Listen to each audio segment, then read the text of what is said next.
Welcome to the Pineapple Pinup, the Hot Wife Life podcast. On today's episode, I'm going to tell you a story, and then I'm going to give you a surprise. My friend Scoot came over to have a conversation. We're going to see how that goes.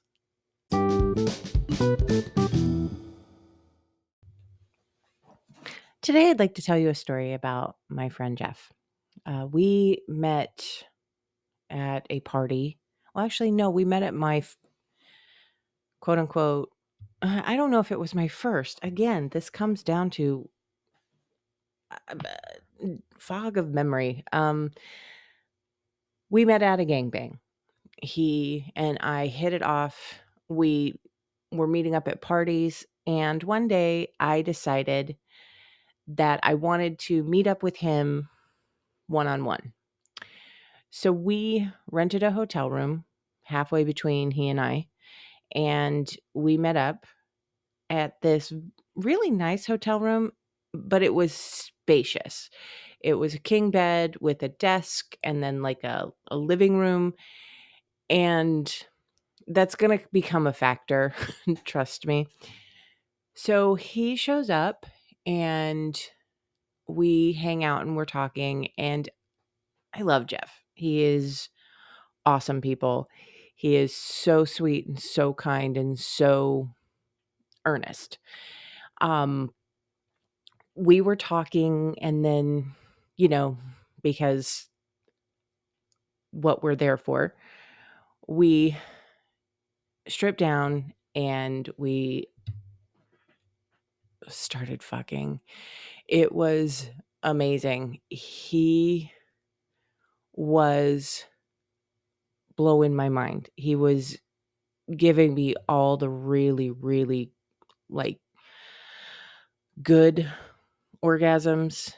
And he has this way of sending me to this point where my G spot is so engaged that every time he moves, it's like floodwaters just keep coming.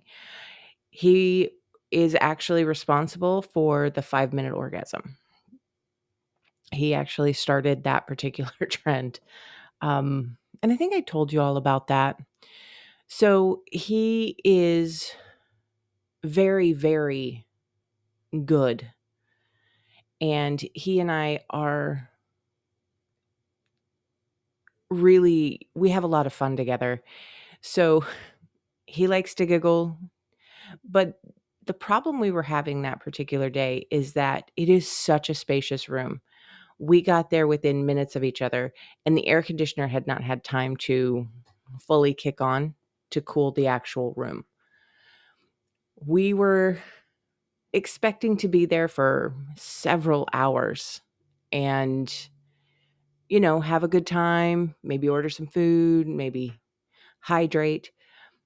But that room became so incredibly stiflingly hot.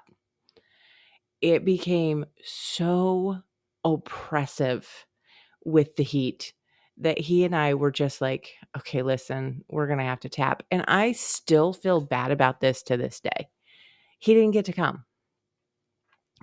And I actually really enjoy that part. I love it when everybody who attends gets their cookie. For me, it's like having a dinner party, but one person doesn't get dessert. It's not quite fair. And believe me, my husband recorded it, and we had many, many people who got to finish, and Jeff didn't.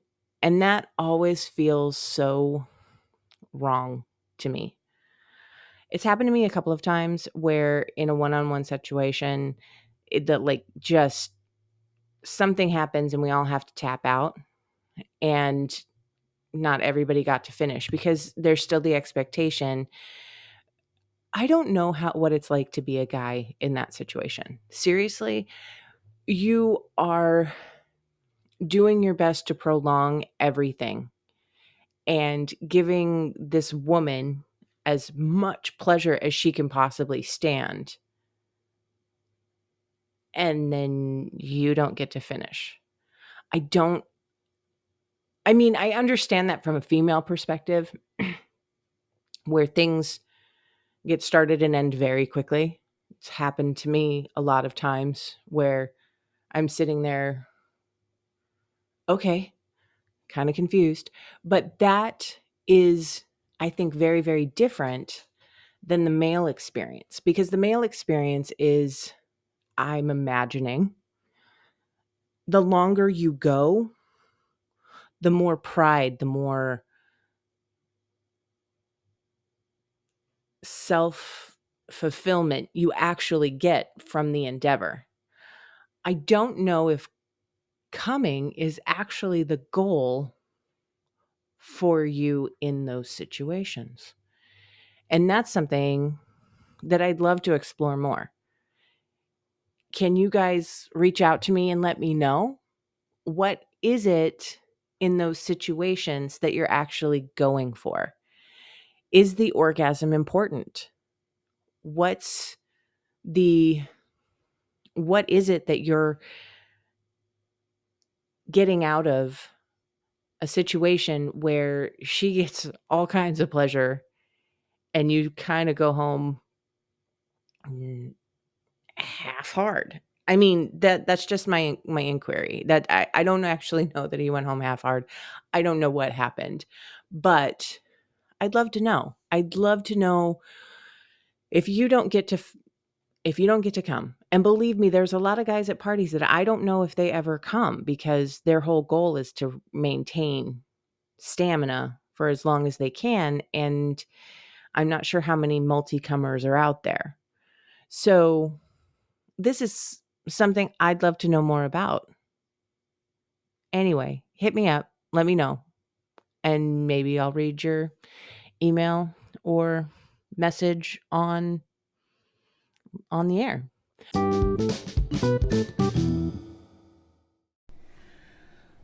Okay, so this is my friend Scoot.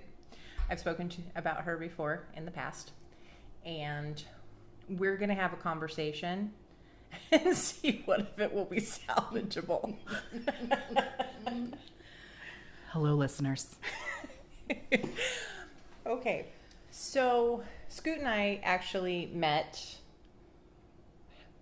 good Lord, 2015? Was it 2015? Yeah. Yeah, it was summer of 2015. Or was it 14?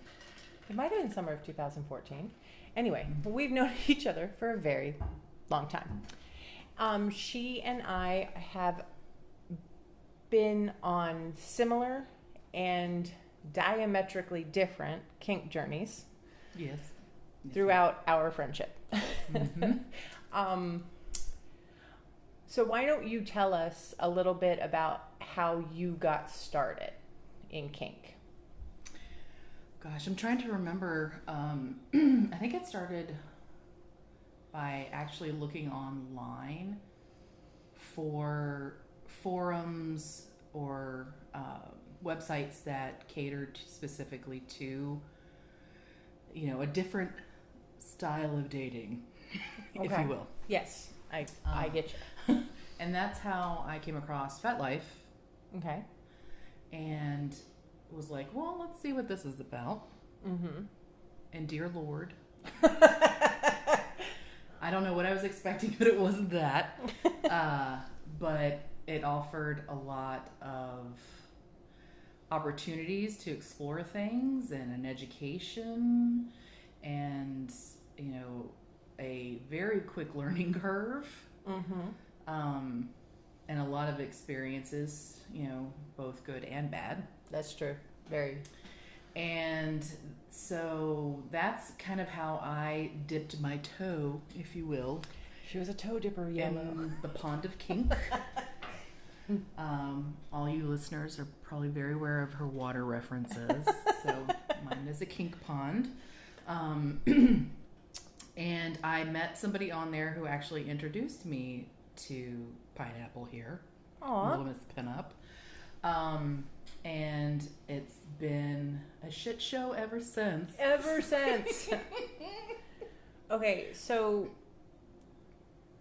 What was the first kink that really caught your attention? Which rabbit hole did you run down first? Oh, actually, now that I think about it, it was Pornhub and then hopped over to FetLife, but it was um, edging, like femdom edging. That really, I was like, what is this magic? Oh. Because it was certainly magic, and it was just amazing to see men basically simping all over themselves and being super needy and all of those wonderful things and vocal about it. So That has always been one of the trademarks of the kink that you enjoy is the emotional connection and Yes. the need. The need, yes, need is a very good one. Because I think we can all admit that a lot of times men mask Yes. their true emotions or feelings, or they don't want to necessarily have you read desire right on their face until maybe right before they're inside you. But this one just allowed a sense of power play and control, and just seeing the desire that I was able to inflict and participate in with a male partner was very heady. Yes, yes. So that was one of the things that was very different about us in the beginning. Yes. Was I was very sub and you were very dom. Yes. And that played out in a lot of Fun. fun and interesting ways, and conversations that we had that were kind of amazing. Yes. It was nice to have the conversations that we needed to have that we don't normally Have an opportunity to have with exactly people. because there's always that veil of this is the civilized world and this is not civilized conversation. Right. You'll talk sex with your girlfriends. It's usually like, oh, my man, he just does this, or, I just don't really feel like doing it, and all he does is come in and grab my boob, and I'm supposed to be ready. Crap like that you have with your girlfriends, or maybe even your sisters, where you talk about your spouses or your boyfriends or your partners. But even in that circle at the time, kink wasn't really Right. discussed. It wasn't. I do think it's changed quite a bit. Absolutely. Absolutely. Having the conversation is a lot easier now than it was even 10 years ago. Yes. So that puts us. What do you think that is? I have a feeling that between the media changing, 50 Shades of Grey came out and everything got a little bit more, we should be talking, and then the mental health aspect of everything started coming in. And mental health is kind of important in kink. You think? Don't get me wrong. I do a lot of trauma work through my kink. I always have. It's been the thing I think that kept me sane. Right. But now I think that we're allowing people to be a little bit more themselves, a little bit more authentic, and we're not judging people as harshly. I agree. Your phrase of we're not yucking so many yums anymore. Exactly. I gotta think a lot of it has to do with TikTok. Because it's very embraced on there. Just book talk with your spicy, kinky books. And then there's kink talk. And then there's, just people who are talking openly about the whole daddy little kind of play and dynamic, as well as, I don't want to say mommy son, because that's kind of weird. That's weird to me. It's not, maybe, I don't want to yuck anybody's yum, but that one's not as prevalent. It's not in the open forums. Correct. Though you will see it. It's more of just that. I think they call it mommy and something else, but really it's just a woman who is caring but yet in charge. Mm-hmm. And the male really that enjoys that really enjoys that. Right. So I've seen a lot more of it represented. Mm-hmm. Also on like Netflix and stuff, like just more mainstream movies or made for TV movies. And more documentaries. Yes, More documentaries about the education of education and getting just wiser about the effect that repressing sex has. So I wonder too, I'm curious as to like with the talk around consent being forefront so much now, more nowadays, you know, with the Me Too movement and all of those things, is that the more we talk about consent, the more we talk about what it is that you need consent for, which opens the door to talk more freely about your sexual predilections. Exactly. And when you have to have a conversation where you're collecting your consent, where you're collecting your yeses like a bouquet of fucking roses, you need to I like tulips. So does every man. Just knocked that one out of the park. Okay. So when Serious. you're collecting your consent, it's really important for everybody to have a shared vocabulary. Yes. And that's part of what's actually coming to the forefront is a shared vocabulary. Knowing what we're talking about when we say things like daddy little and master sub and master slave and dom sub. All of these are different categories of what would have been considered the exact same thing not too terribly long ago. Right. So the nuances are we're more, trying more to educated. we're trying to get deeper into the conversation to explain better what it is that we're looking for. And I think that places like FetLife becoming much more popular and giving us a forum in which we can have the conversations. This is the difference between this and this. Mm-hmm. And having, I'm not going to brag, but podcasts like this one, I think are really moving the needle towards Hashtag humble brag. Hashtag weird flex. Lord, we're old. That's why we keep saying hashtag. So basically, where were we? So I do think that the conversation is moving in the right direction. Mm-hmm. Today's question is, how do you feel about playing with married people? Well, my first thought is that I like to play with basically anyone who comes along. But our particular relationship is built on the trust factor, my husband and I.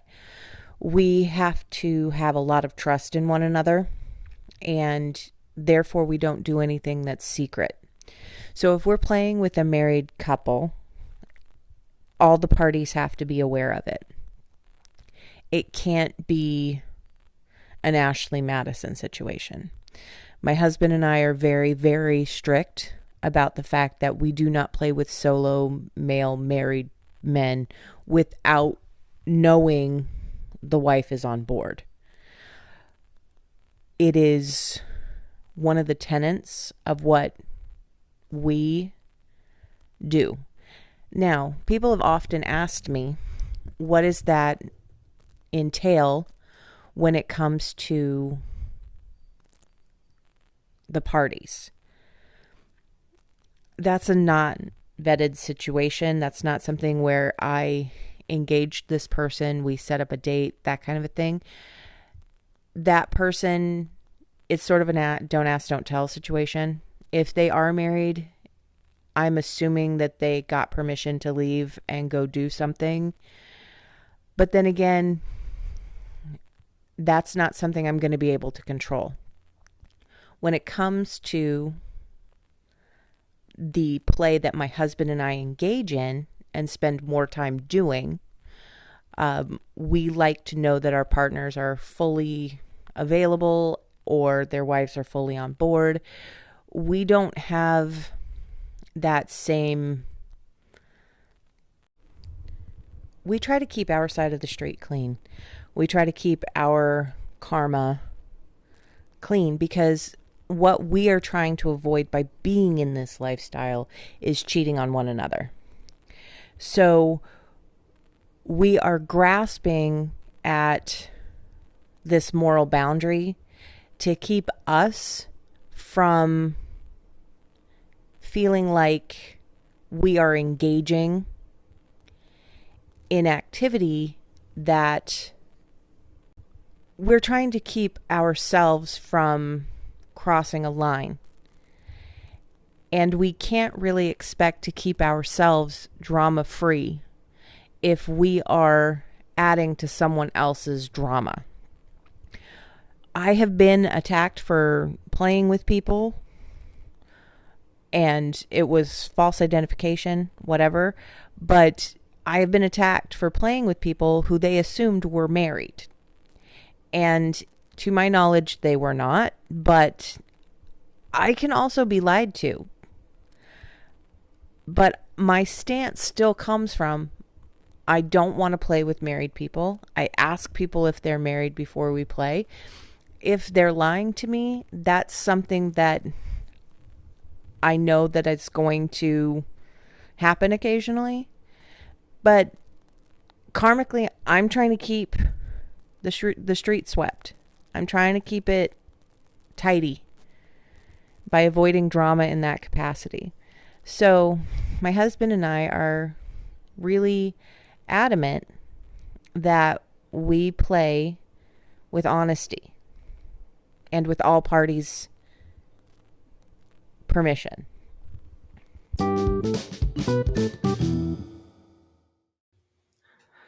Thank you so much for joining me on today's podcast. I really hope you enjoyed listening to my conversation with Scoot. I really hope you enjoyed the whole podcast.